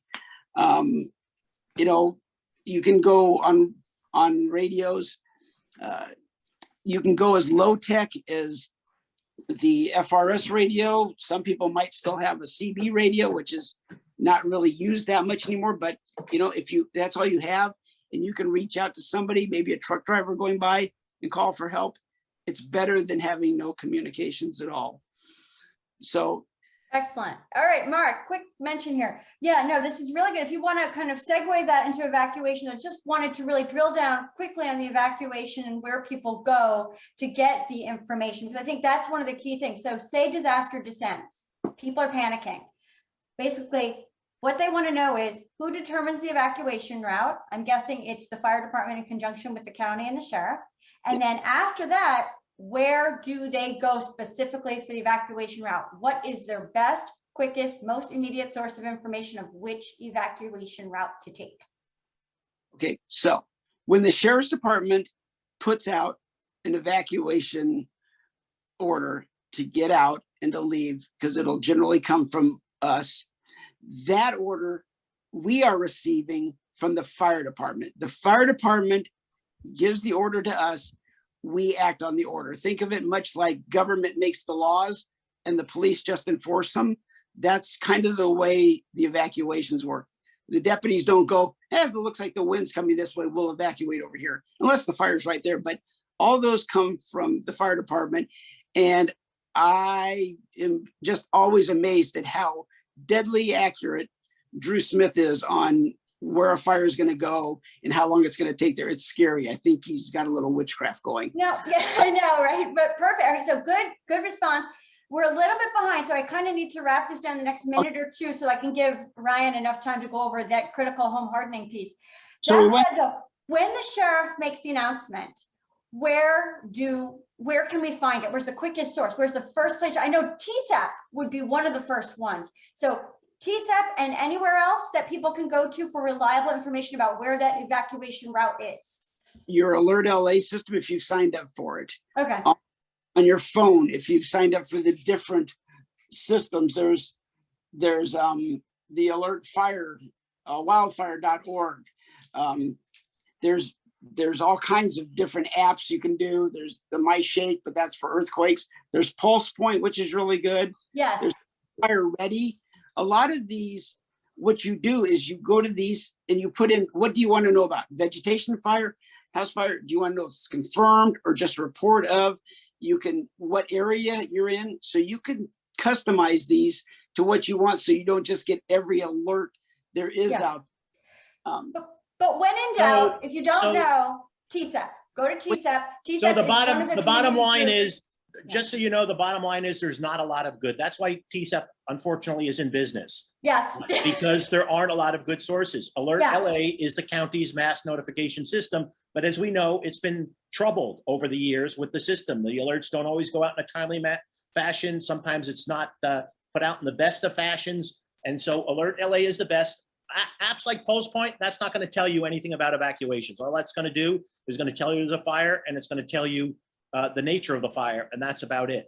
And so unfortunately, there aren't a lot of sources. Quite frankly, the news media oftentimes is one of those great sources, but you really need to have your ear on the ground to it. One of the great sources is Twitter and the ES page. Twitter is great because it pushes out to you. There's not a lot of great sources. The NOAA, that's what's great about the NOAA weather radio. Not only does it work when the power is out, it works when the power is up. So as soon as the county pushes out that information, it's going to come out on your NOAA weather radio. It's going to wake up and alert you. Fantastic. Excellent. Because I think when push comes to shove and you know what hits the fan, people are just like, where do I go? So that's critical. Thank you, James. And if you would just sum that up in the chat box, that would be phenomenal. And I just want to add to that you may or you may not get an evacuation route. If the boulevard is blocked going north, you will probably get that, but there's a good chance that you're not going to get specific. You may, but you may not get specific instructions as to which way you need to evacuate. And that's why, as we talked about earlier, you need to know a couple of different routes to get out of your home. Exactly. And know your neighbors. Go through the neighborhood network to avail yourselves of those sort of secret streets and sort of to get the scoop on what's happening on the ground in those areas, if it would be a safe evacuation route in a pinch. So these are all reasons why we do things the way we do and why we recommend things to be done that way. Thank you. I want to make sure. Yeah, Mark, did you want to say something? And then I want to make sure Ryan has enough time. Go ahead. So as just to read what Chief Smith said, when you evacuate far away. If you need medical attention and it's a boo-boo and you can drive on it, do not go to a local hospital because they are going to be overwhelmed with the people from the event. If you're going to evacuate to Palm Springs, go to the Palm Springs Urgent Care Hospital. Get away from the area. If it's something very minor, don't tie up the local hospitals. And like I said, evacuate out of the area and have out of area contacts. That way you don't have 30 members calling you to find out what's going on and you overload the system and our communications fail. So just remember, get away. Yeah, no, good side point there. Excellent. Thank you, Mark. Thank you, James. That was incredible. Okay, Ryan, we wanted to go ahead and pivot to, now that we've talked about what to do if there is an emergency, how can we go about preventing one and or basically making your house survive one should it come through? Well, if you guys can hear me, for some reason I can't see my video, but I'm sharing my screen. It's up there. Okay, so I'm going to go through this really quickly. So basically, the most important thing that we can do is we can make our houses less vulnerable to wildfire. And what we're going to do is we're going to talk really quickly. I'm going to give you a 40-minute presentation in 10 minutes. What we're going to do is we are going to talk about the most important thing you can do, and that is the first 5 feet around your house. So what you've got here is the big problem with the fires we have in Topanga are embers. So we have wind-driven embers that blow just like matchsticks raining on your house in these wind-driven fires. So what we need to do is make sure our houses are hardened and they're not vulnerable to these embers. Here's a perfect example of a house that burned in a Lake Tahoe fire. You notice that the house has burned to the ground and all the trees around it are green. The fire did not come from the trees. It came from embers, which hit vulnerabilities in the house, and the house burnt from the inside. Here's another example of a fire that recently happened on a very unusual day. It was a coastal wind. It wasn't a Santa Ana wind, but it was enough to light some brush up that took the embers to the houses. And once again, look at the trees around that house. That house was lost due to embers. So what does science show us? Like Drew said, the fire front comes through in a very short amount of time, 10 to 15 minutes. And in that 10 to 15 minutes, what happens is embers get flung at your house. Now, this is a research lab in South Carolina where they test things out. And they test out different types of treatments around the house to see what happens. Here's a perfect example. The house on the left. That house has bark mulch, wood siding, and it has shingles and some vegetation around it. They fling the embers at it. You can't really see, but at the bottom of the picture, you can see that a little bit. They're flinging embers at that house. What happens 10 minutes later? The house on the left that has the mulch, that has the shingles, that has the vulnerability, catches on fire. The part of the house on the right, which has hardy plank, has rock around it, does not catch fire. So what do? We look at this area around your house, and we call it the home ignition zone. So the first thing you do is you look at your chimney to your eaves. What's going on there? Here's a perfect example of a house. You see all the leaves on there? There's a vulnerability. Those leaves there. You got to get rid of all those dead leaves around your house. Even if your house has a nice fireproof roof, if it has leaves like that, that makes it vulnerable. Another thing to look at is what type of roof you have. If you have one of these tile roofs, then you want to make sure that you do this. You put stops in between the tiles so that embers can't get underneath the tiles, between the tiles and your roof. As another example of that. Once again, look at this house. It's got gutters, but the gutters are filled with leaves. You got to get rid of those leaves. One thing you can do is you can put a gutter guard on your gutters. That keeps the leaves out and it reduces that vulnerability. So next, we look at the eaves to the foundation. Vents are very important. A lot of houses are lost from embers entering vents. Here's an example of the same research lab where they took the embers, they threw them at the vents, and this is inside. So what happens is a lot of times the fire department will go, they'll see a house, the fire front will have passed, they'll go, this house is fine, we're going to move on. In the meantime, the embers have gotten in the attic, and about an hour or so later, the house is lost. Same thing with the vents on the bottom. There are vulnerability. So what do you do to fix it? We recommend you can either replace them with something called a brand guard vent, which is one product, or you can get something called quick mesh, which is an 1/8-inch mesh. We recommend that you use 1/8-inch mesh on your vents, and that would be one way for you to retrofit. Make sure you seal all the gaps in the side of your house. Also, garage door seals are important as well. Now, this is the other part, the 0 to 5 foot zone 0. This is the important part as well. What happens if you have vegetation right up against your house? It's a vulnerability. If you have vegetation, even this thing, it looks like it's all nice and green. It's not. In the inside, in the bottom, there's dry leaves. It'll take the fire. It'll take the fire up into your eaves. It'll take the fire and break those windows. Another problem is bark mulch. See that nice little bump out? It's got bark mulch under it. That bad. So what do? We make sure there's nothing combustible around the first 5 feet of the house. I mean, nothing. And what we have is we make sure that the first bottom of the 4 to 6 inches is absolutely not combustible as well. Here's a perfect example of someone who's done a good job in that regard using rock. Here's another example using pavers. Here's a nice example using pavers as well. Wood decks, another problem. What do? What we do is you make sure we don't put a bunch of crap underneath our decks, because anything that's underneath your deck will take the fire straight up. So there's a clean deck on the right. What do we do also? If you really want to do what they're suggesting now, is you make sure that below those decks, they're screened off with 1/8-inch screen. Another problem is fences. A fence, even if it's far away from your house, if it's connected to your house, it's part of your house. So a lot of houses are lost from fire just creeping along fences and going to the house. How do we fix it? Put a non-combustible bit of fence for the last connecting pit, the first 5 feet. Although this one should extend a little bit further, because as you can see, the wood fence is directly below the overhang of the house. But the idea is have that last bit be non-combustible. Here's an example of some non-combustible fencing that you can get. And some lovely steel fencing. So here's the basic overview of what we've got here. The first 5 feet, nothing, 0, nada, zip. Make sure that all the gaps are sealed on your roof, your vents, etc. Because if it doesn't happen, here's a kind of cautionary tale. This is paradise. This is probably a manufactured home community. And as you can see, the fire can come anywhere from the trees. It came from the embers. It took one house out, and that lit the next one. So that all the things that you're doing to make your house safer will also protect your neighbors. So for more information, you can go to these websites, ntcfsc.org, which is our website. That one actually has all the information and links to the things that I've shown you in this quick little presentation.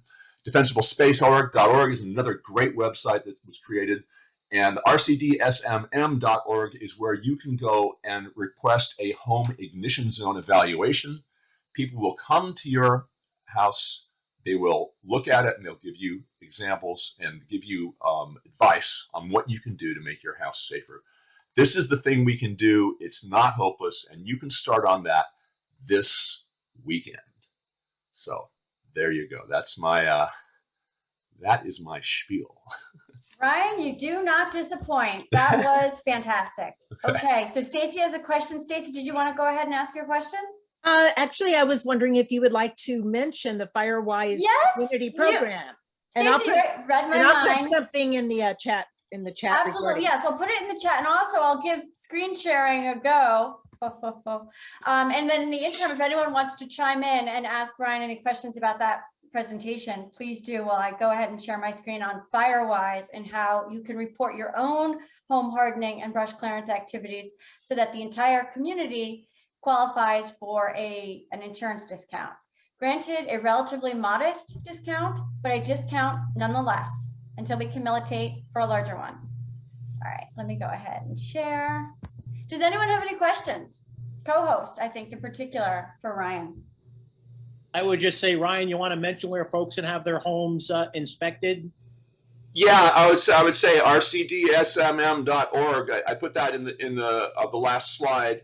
That's the Resource Conservation District of the Santa Monica Mountains. They have a home ignition zone evaluation program. You go to RCDSMM.org and look on the website, and there will be a link on to how you can make an appointment and get your home evaluated. Excellent. Okay, so on the FireWise note, on OneTopanga.com, on the main page, if you scroll down a little bit, it's dead center in the page, horizontally and vertically, and you'll see the little icon, FireWise USA. And under that, there's two links. One discusses the insurance discount program and how it came to be. The other one is a direct link to the FireWise activity reporting form. And that's what I want to call your attention to right now. Because this is critical to our qualifying for that community-wide discount. So basically, we need to accrue and show that at least 3,200 volunteer hours have been spent in the community over the fiscal year dedicated to either preventing, preparing for, mitigating fire risk in the canyon. So how we get credit for that is we have residents submit their information to a community database. This is accessible only to the FireWise committee. All the information is kept private. No names, no addresses are shared with any other agencies or entities. None. You have my word. That said, we aggregate the information by zones. That is the most specific we get in terms of identifying information. And we submit that information annually to CAL FIRE and the NFPA, who oversee this program at the national level. So as you see, I'm hoping you can see my screen. Somebody let me know if you can't. This is what you see when you go to and I'll put it in the chat box, but when you go to the direct link off of OneTopanga, I believe the Fire Safe Council also has a direct link to this form on their website. You go here and it's basically a series of about 4 or 5 questions. You can get as specific or anonymous as you want. Just basically record your information. If you spent 10 hours doing brush clearance, indicate that. If you spent $500 doing brush clearance, indicate that. All of it counts towards our 3,200 hour or $96,000 community-wide credit. If you have any questions about the program, please reach out to any of us on the FireWise board. And there's also you can also email the town council directly and we will connect you with anyone on the board that you'd like to speak with. Contact at topangatowncouncil.org. And any other FireWise board members on this call, please feel free to put your own email, your preferred email in the chat box so people can reach out to you if they have questions about the program. Carrie, Go ahead. isn't this 2 hours is useful for that as well, right? So the 80 plus people who have participated here could log hours, yes? Yeah, and those trolls, those 10 or 15 trolls. So there you go. So yes, good point, James. I'm gonna I guess I'll leave it up until somebody else wants to share something, but yeah, any other questions? I know I'll say this much. We've already had 100 people complete this form online this year. So it's gaining traction. Your fellow residents are getting out there and doing their part. We just need a little bit more to reach our target. I'd personally like to get to at least 320 responses, because that would be 10% of our 3,200 home listing.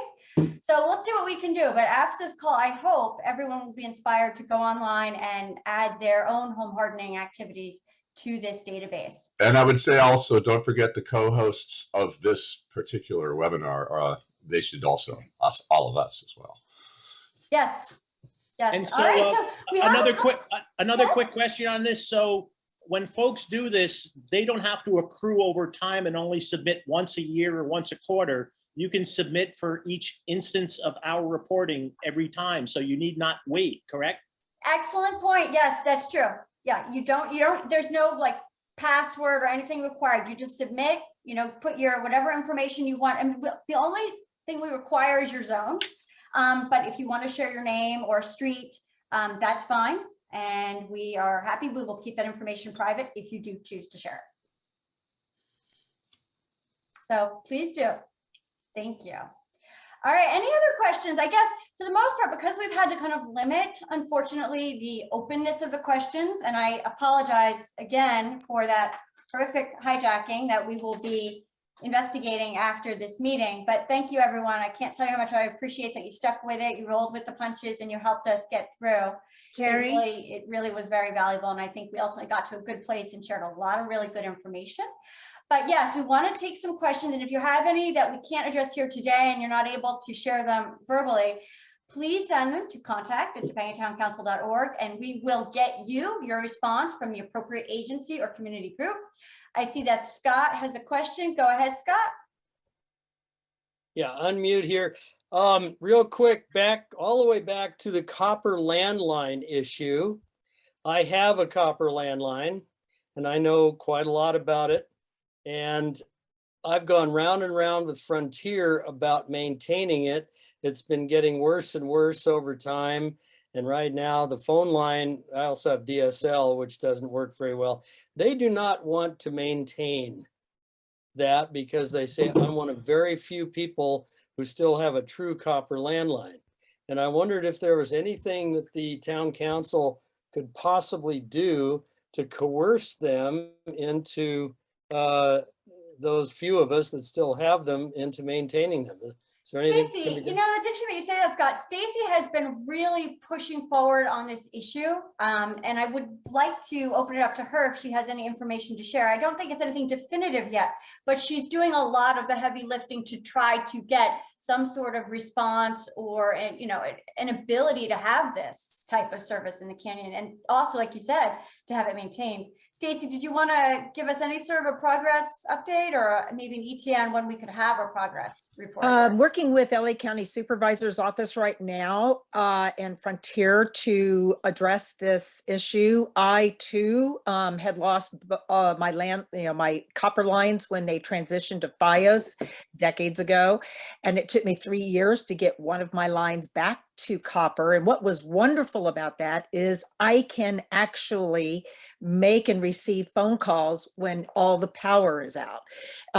So that is something I think is really important for wildfire areas, particularly the Santa Monica Mountains. And so we're pushing to get that possible for more residents who want to reinstall their copper lines. So I would say that, be sure that you sign up for our newsletters, because that's how we'll be pushing that information out, among other ways. We have a newsletter we do once a month, sometimes twice.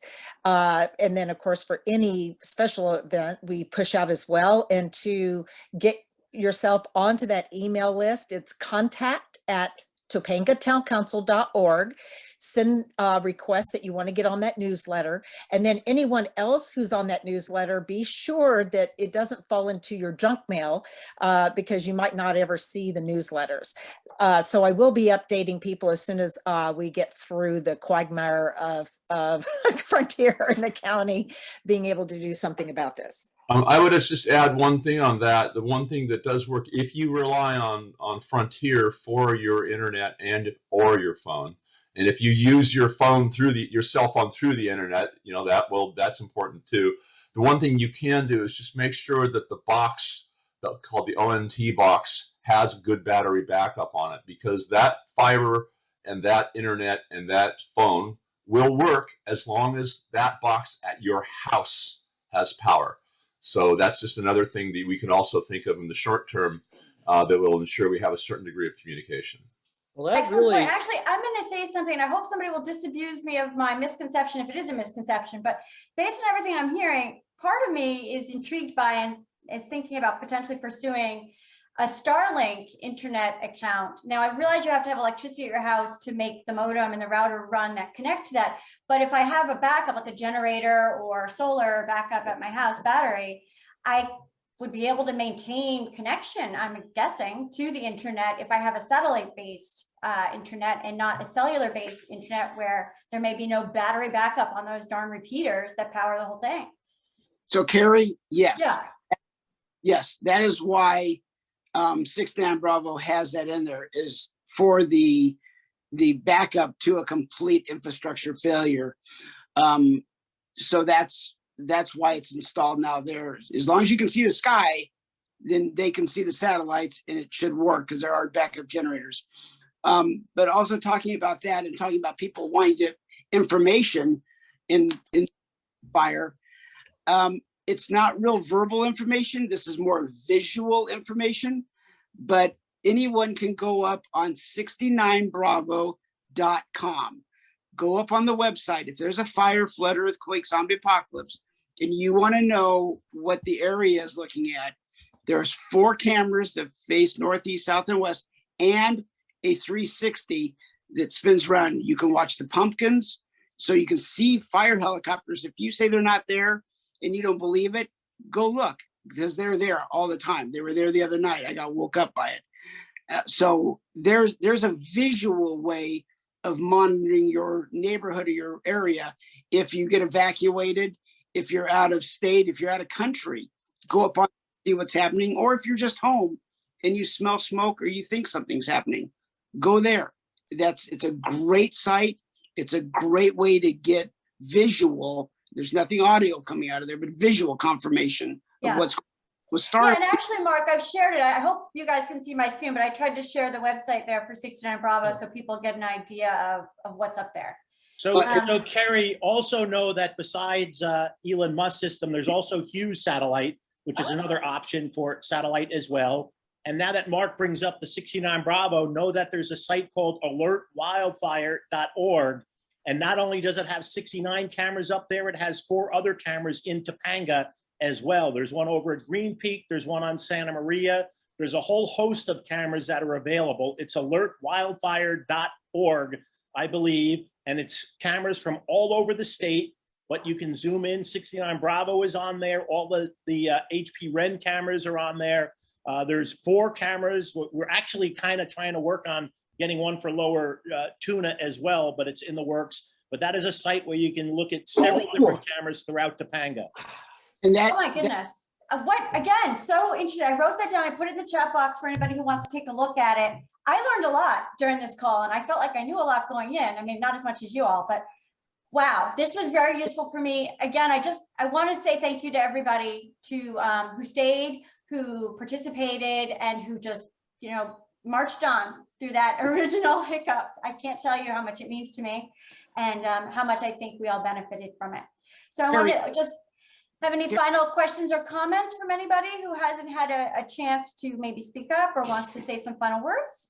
Carrie, Hold on, Mark, 1 second. Mark, 1 second. Mary. I want Mary H has her hand up, and I just want to make sure that people who haven't spoken at all have a chance to say something. Jaspreet, are we able to give Mary the microphone? I did. Mary, you can Fabulous. go ahead and ask your question.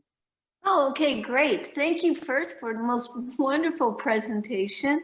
I learned a lot, and I've lived here 30 years, and that was really good, and thank you for your help. And then the other thing, the question was that the last 2 nights, we've had a car with 2 young guys come to the corner of Las Flores Heights and Tuna, and they're shooting off fireworks. And that lasts about 20 minutes each time. And we called the sheriff's department, but they're gone before those guys can possibly get up. So they didn't show up at all. But the other thing is, I know Bravo, they're just down the street from us, maybe 10 minutes away. And I imagine if they've come the last 2 nights, we'll probably get to see them again. And I certainly don't want to confront them myself, but what can we do about that? Oh my God. Okay, Mary, thank you. First of all, for bringing that up. We need to address it offline, but we will address it. Fireworks Perfect. are fighting Thank you. words in the canyon. Yeah. So just please, will you please reach out or put your email, and I'll reach out to you. If you put your email in the chat box, or if you want to email to contact@topangatowncouncil.org, we'll be on that in 5 seconds. Okay. And also, just a quick comment, if you can safely and discreetly get a picture of the vehicle, that would be extremely helpful as well. And I emphasize safely and discreetly. And I just wanted to mention that Christy Harding had her hand up for a while earlier. Yes, and Molly Lynn as well. So we're going to get to both of you ladies, and then we're going to have to wind it down. So, okay, Jaspreet, if you have a chance to. They're good. They're both good to go. Fabulous. Okay, Christy or Molly? Molly, I see you. Let's do Molly here, and then Christy. Okay, Molly, go for it. Hi, thank you so much. It's been really helpful to hear all of this information.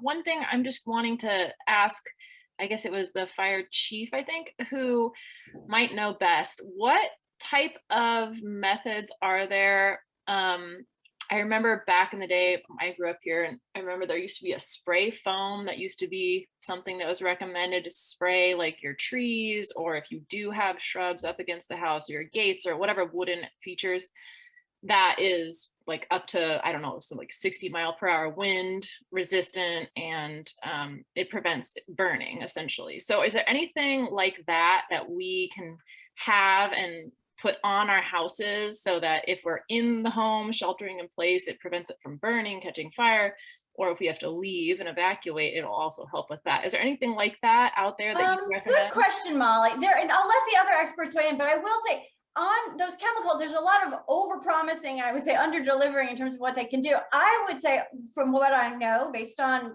lots of research, the best thing you can do is prune those branches away from the house. Like, get them not touching your house, get rid of the dry, dead leaves.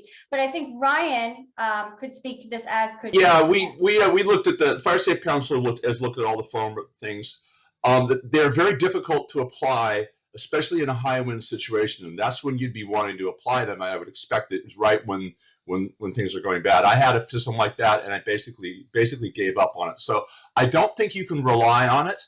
And I think the most important thing you can do is do exactly what I spoke about in the first 5 feet of the house, no vegetation, and really harden your house that way. That way you're prepared at all times, because it could very well be that you'll be out of the canyon when a fire rolls through. So in that sense, you need to keep your home prepared. If you wanted to do foam or anything like that, I would only consider it after you've done everything else, because the stuff that we're talking about doing, the first 5 feet and all those things, this has been scientifically proven to be the best thing you can do. There's actually a website, which I'm going to put a link up to. It's called the Fire Hardened Home or something like that. It's that same insurance industry group that has the research lab out in South Carolina. They have, after just thousands of hours of research and post-fire analysis, they've really determined what it works and what doesn't work. And they don't recommend the retardants as a primary way of hardening your home. I guess I'm just looking for what is another additional. Yeah, but I'm saying do everything else first, please. That's There's no shortcut. There's unfortunately no shortcut to preparing. And you can start this weekend. Go out into your gutters and get all the crap out of your gutters. Sure. Think about putting some gutter covers on, or having a handyman do it. It's a very simple thing to do. But like the reality is people have giant trees in their yards, or like in Topanga, oak trees everywhere. So there has to be something. Otherwise, like, yeah, I could clear my home, but if there's a giant tree in my backyard that's going to have. It's the first 5 feet is really more important than anything else. So if the trees are limbed up, and if the litter from the trees is cleaned up, the trees are not that much of an issue. The real issue is not an enemy. It's just, that what they're saying now is that what they would really like is the first 5 feet from the bottom of the sky. that's ideal. But I really think the most important thing, I think that people tend to look at everything else that's outside their house and see that as the threat, when the threat is really right next to your house. And it's been proven. It's not just, airy-fairy stuff. This is the stuff that people have really proven works. That's where we should get started. I really strongly believe. So let me chime in real quick. So things that you can do after you've done all the mitigation measures, you have the 5-foot ember free zone, pre-treating a tree. The best thing you can do is remove the understory fuels or the fuels next to the tree so it doesn't transition up the tree. Also good tree care, removing all the dead wood out of it, because the trees are good. They have a live fuel moisture, foliar moisture content. It's a heat sink. So trees aren't bad unless they're clumped together and there's a bunch of dead wood. But what can you do around your home? And I'll give you some examples. Let's say you have railroad ties because you have steps. Let's say you have a wood deck. You know that you're going to evacuate. You have time. You have your 5-foot. You've done everything you can, but you have a wood deck or wood stuff close to your house. Garden hose, dish soap, or laundry soap, and make Mr. Bubble happen around your house and leave. That gives a helping dampening effect for those embers to stop, for them possibly to go out, to not catch something. If you have a pool, wicker furniture, throw them in the pool. Stuff that can burn, throw it in the pool. Stuff that's around, but you have stuff that you can do proactively. You're not going to treat a tree that's 40 feet tall and winds are 30 miles an hour. But things that you can do is, if you use your ordinary dish soap or laundry soap and you make bubbles all over around your house, it helps.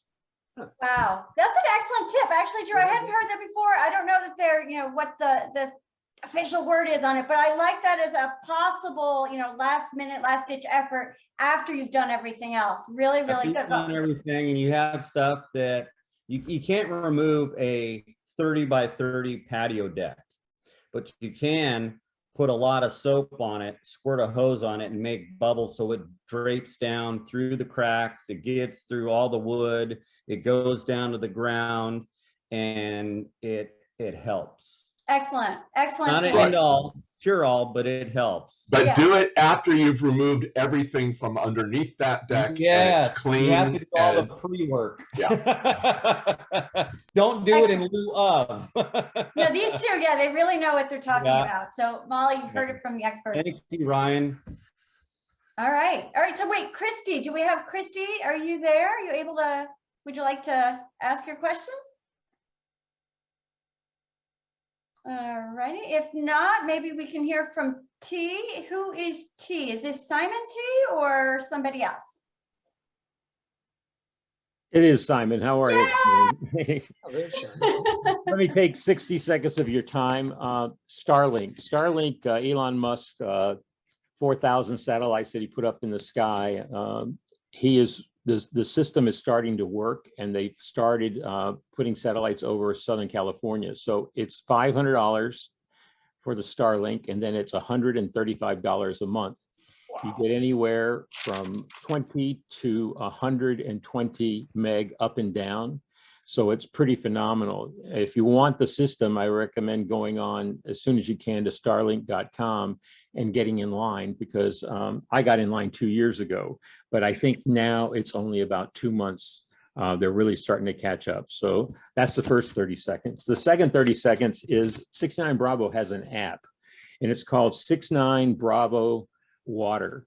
So if you want to see the cameras while you're driving or while you're traveling, or if you're away from home, if you go to 69 Bravo Water, you can download the app. It shows the cameras, a 360-degree camera that goes round and round, so you can see the entire Southern California, Santa Monica Mountains area within 1 minute. And it also has the weather. The thing about that app is that the good news is, and I hate to say this, is that the areas around Topanga have already burned. The bad news is the only part that's left is Topanga and the surrounding area. So that camera basically covers that entire area. So if you hear of a fire or see or think about or hear about a fire, you can go to the app and find out where it is and how bad it is, and also see if the helicopters are already on top of it. So thank you for your time. Excellent. Absolutely excellent. Okay, so we've gone 10 minutes over, and I'm okay with that. We have one final comment, and then I guess we want to wind it down. All right, Mark, what are our lasting thoughts? Leaving you at. Oh, wait. You're muted. We need to unmute you. People want to know where they can get information and how they can get it without going through tons of stuff. I've sent it to the Canyon Chronicle. I've sent it to OneTopanga. I understand some of it's hard to load. If you go to valleydisasterfair.com, okay, last year we had a virtual one. Go down to LASD DCS. If you go down to that, it has all of the handouts that I pass out and that I talk about and that we do. They're all right there. You can download what's appropriate for you and don't worry about what's not.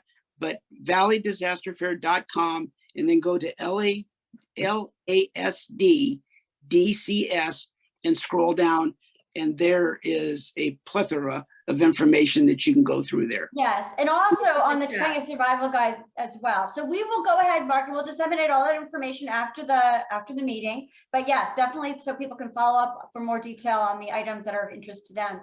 And then I see Ryan is waving something in the air. What is that, Ryan? Wait, you're muted. I just downloaded the 69 Bravo Water app, and it's fantastic. So. And it works. All right. It works. Fabulous. All right, so Jaspreet, I'm ready to wind it down. If you want to go ahead and I guess technically conclude the meeting, I just want to say thank you again to everyone, all the co-hosts, participants, speakers, residents, attendees. You all are phenomenal, and I am honored and grateful to be among you. Thank you, everybody. Thank you. And Carrie, thank you for doing such an amazing job. I know it was really tough at the start of this meeting, so we appreciate. You roll with the punches. Yeah, definitely. No worries. And I just want to say a special thanks to Stacy and Ryan for putting all of the amazing information in the chat. So I'll leave it up for a few minutes if anyone still needs to click on some links or download those links. But thank you for sharing your Saturday morning with us. It is so appreciated.